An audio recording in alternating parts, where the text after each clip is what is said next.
Hi there, and welcome back to the Ascension Playground. This is Ursi with another free mini Starseed Galactic Astrology reading. This time, I'm going to be looking at our subscriber named Quantum Living Advocate. Okay, Quantum Living, let's take a peek at your chart. Okay, let's see, here we go. For those of you who are tuning in new, I'm a big advocate of the program called starseedsastrology.com, and under Starseeds report, you can place your natal information and find out where your soul has been on its galactic travels. All right, so how do we interpret your chart, Quantum Living? I first went into a basic report for the constellations, and this is what popped up. And if you followed me, we first looked to the outermost planet, Pluto, which yours sits in the sign of Leo. And what do we find?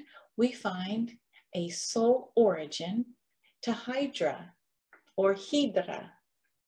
You know, I'm hoping I'm saying that right, Hydra. So we're gonna focus on Hydra as where your soul originated in this narrative when it came into the solar system. Okay, but then we scroll up a little bit more and we look at your sun line. Where has your soul been? Where have you been? Your most recent lifetime was in Aquila or Aquila. So as I share with most people doing a free mini, I want you to do a Google search on Aquila Starseeds common traits. You'll be surprised what you find. Aquila is the constellation, and we'll go soon to find out which fixed star you are connected to for your most recent lifetime. But going back to Hydra or Hydra, that's the constellation, and we'll also look to see what fixed stars your soul was when it originated, what it was connected to. And before I move on, I just want to point out, look how your north node and south node and your midheaven are connected to the constellation Orion. Orion's a very popular, most people know where Orion is. So there's a little conversation that could happen around Orion. Also, you have two connections to your ascendant and to Venus with the constellation Draco. We also see Hyades, Taurus, Scorpius, another Aquila, and Lyra. Okay, so now since we're holding on to the thought of both Hydra and Aquila, I'm going to now move to the extended report system to take a peek. Where have you been? Where have you been? Here we go. How exciting. I'm going to first start with your most recent lifetime. We can see the brightest light in your astrology is your sun. And you decided to come in as an Aquarian sun, 2 degrees, 36 minutes in the 11th house of networking. Okay, so Aquila was conjunct the fixed star called Altair.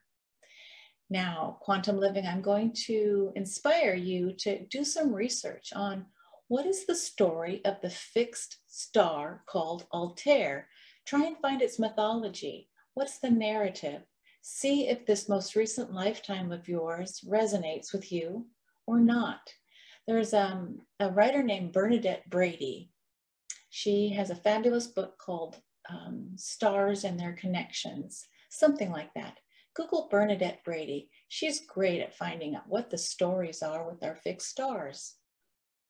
So as I scroll down your chart, look what we notice.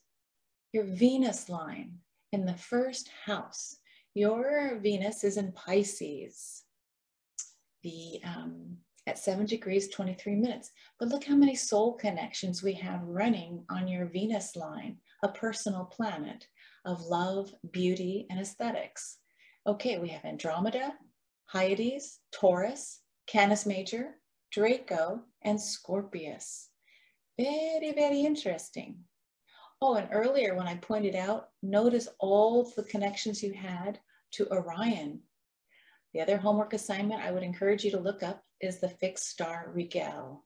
What is the story? Because your North Node, where your soul has destined itself to move in this direction, this is your true node.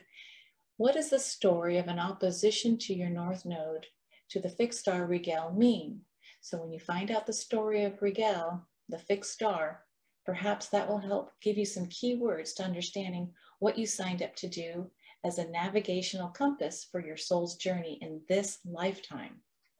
But look at, over all your lifetimes, look at how much you've been around the galaxy. My goodness.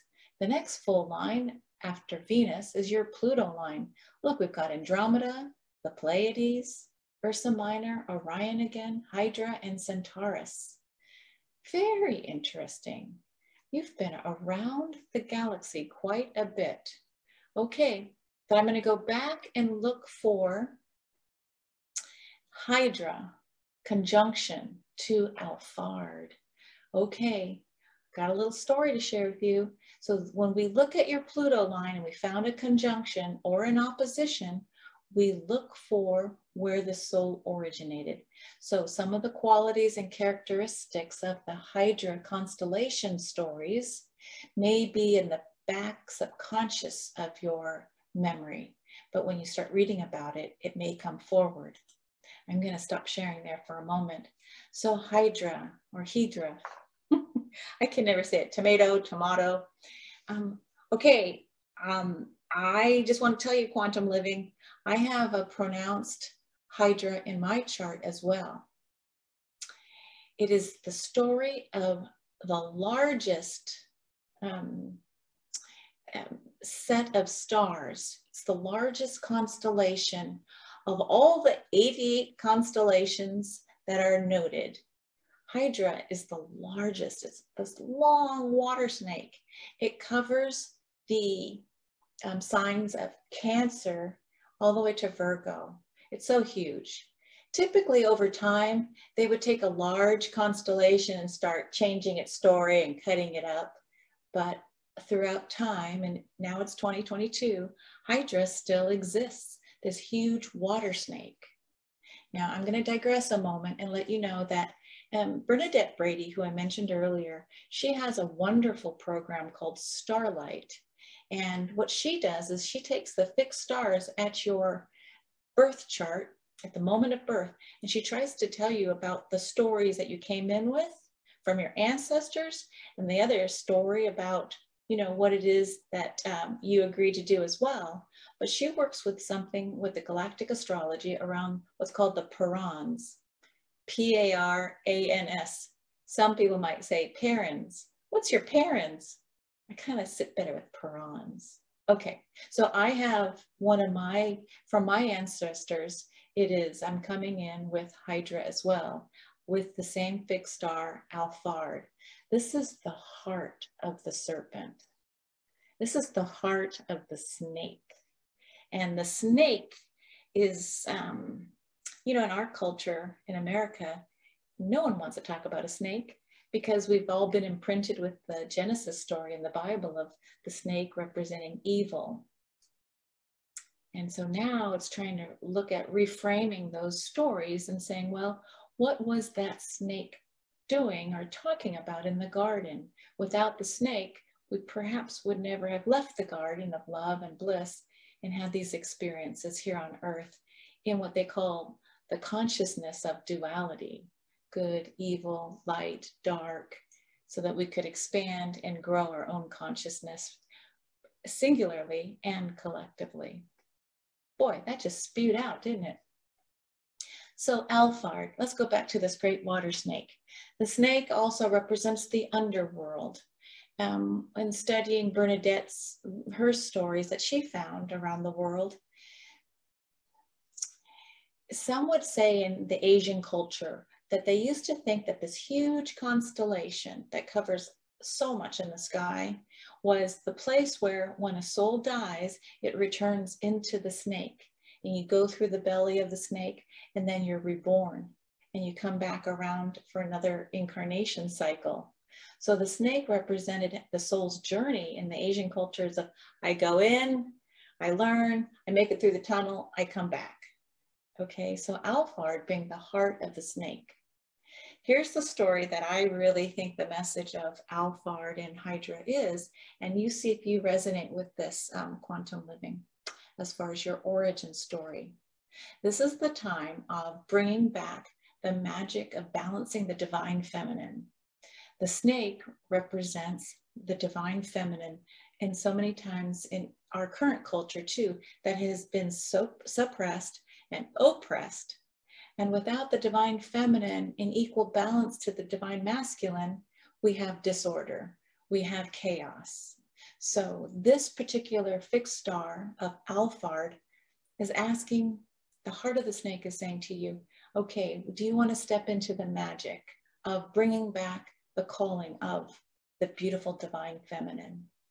Someone even looked up the birth date of Mary Magdalene. And I'm going to call her up because she was vilified in some of the rewritten biblical texts as the evil woman or the harlot, in the time of Christ.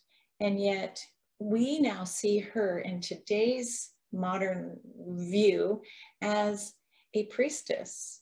And her story has been reframed as a priestess who understood alchemy and the divine wisdom that was really reserved for mostly the men of that society. But she studied in the Egyptian schools, mystery schools, but kept very quiet. So just knowing that the Mary Magdalene energy is aligned with Hydra, the water snake. I'm going to show you also, I did call up when I said, why don't you try Googling? I did Google for you. Let's see, here. Found this nice site. I'm going to just read something out. It's Indigo Angel. Let me show that. And I just said, okay, show me what wants to come forward. And this is a message I found for Hydra. If you go with the narrative, I'm just going to read out here. A Hydra starseed carries the mission of transforming the serpent lineage in the past, of demonizing the feminine on their back. Their mythology is to bring the divine feminine into wholeness with the divine masculine collective on the planet. So the Hydra mission on Earth is the goddess rising and return, awakening Hydra from the collective unconscious, intense transformations, healing the ancestral fragmentation, and again, opening energy structures to the eternal life flow. This is from Indigo Angel, also known as Amanda DeMarco. I'm going to scroll all the way to the top, just so you can see if you decide to go further. There's some cool imagery. Here's some historical imagery. How the snake used to be revered. Here, Hydra's rebirth into the collective consciousness. All right, I'm going to stop sharing.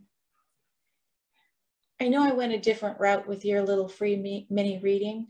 It helped inform me about this idea of the beauty of Alphard, the fixed star within Hydra.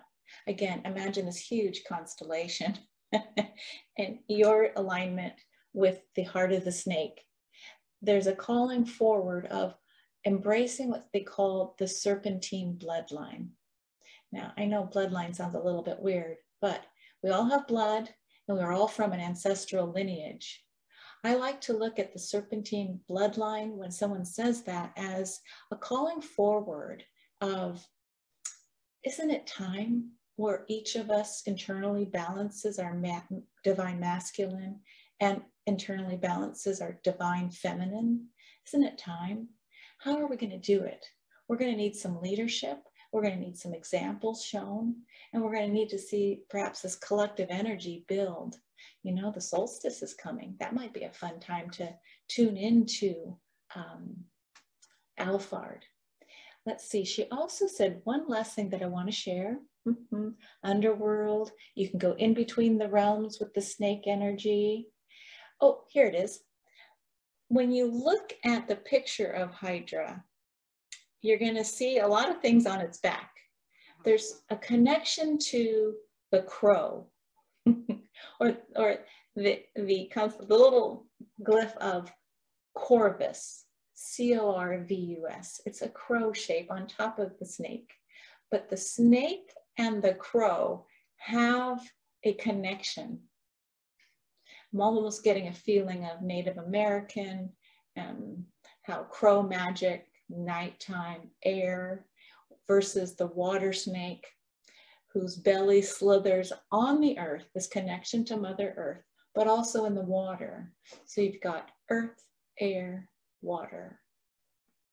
Now all we need is a little fire.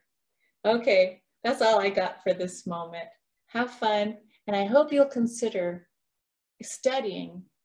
If this calls to you, check out Julia Balaz's online class under starseedsteachable.com, or check out that free online calculator at starseedsastrology.com. See you next time on the Ascension Playground. Bye for now.